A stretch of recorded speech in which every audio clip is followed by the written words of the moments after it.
we are now getting you more details of the Quad summit that the Prime Minister is set to attend on the 24th of May. Sources are telling Republic TV that the Quad is set to discuss COVID management, climate change and new and emerging technologies.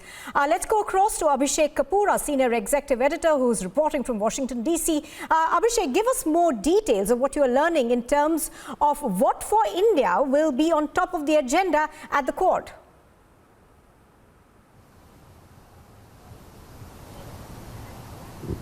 Well, Nupur, so far as Quad is concerned, though it has been clarified that it is not a military grouping unlike AUKUS, there is a broad agenda within the framework of which China has to be discussed. That's what we have been told. Because remember, Quad is integral to Indo-Pacific, and Indo-Pacific is about rules-based order, open seas, like-minded democracies coming together.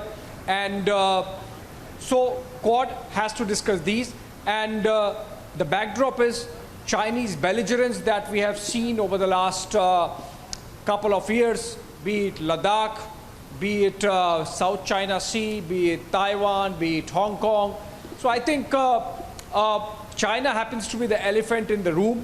Even if it's not a military alliance, there has to be some modus vivendi found to engage with China in a manner that China understands that the Committee of Nations wants that it follow rules-based order, it follows international norms, it follows the spirit of shared commons and not drive roughshod in the manner in which it has over the last few years with its economic rise. So I think that's going to be broadly the agenda so far as Quad is concerned. And as I said a couple of times, it was clarified that as yet Quad does not become a military alliance unlike AUKUS.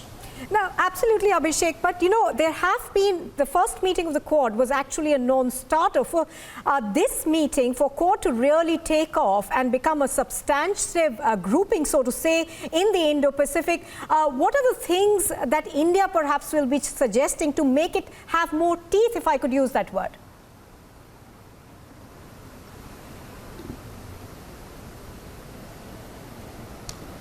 Well, it is substantive by its very composition, Nupur. The fact that the United States, which has an Indo-Pacific command, India, which is the most important player in the region, Australia and Japan, both very important in the regional calculus, happen to be members.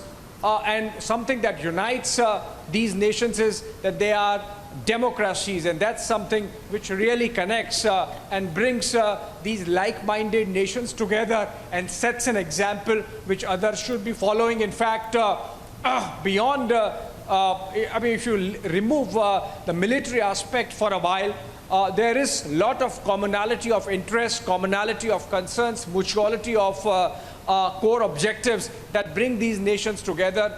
Remember, Quad, in fact, for the first time happened sometime in early 2000s. But then the rise of China, as we have seen over the last decade, had not happened at that time. And that's why Quad sort of remained a non-starter. The reason why it has gained currency now, with President Trump earlier picking it up, and now President Biden continuing it. In fact, remember, this is second Quad summit happening in about 10 months' time or 9 months' time, with President Biden actually prioritizing it and having a virtual summit in the first half of the year, I think in February or March. So Quad is going to, you know, shape up from here on. It has on its agenda sharing of technologies, new emerging technologies on semiconductors. That is also an area where China is kind of riding roughshod because it controls manufacture. And then you have climate change. Then you have, of course, sharing how to tackle COVID and the vaccine rollout. But that's an immediate concern that's not going to remain after some time. So a broad agenda is emerging. And in that context, I think the Quad summit is going to be a very important one. But then it happens on 25th. Nupur. Absolutely. Abhishek Kapoor bringing us all those details live from Washington, D.C. Thank you for the moment.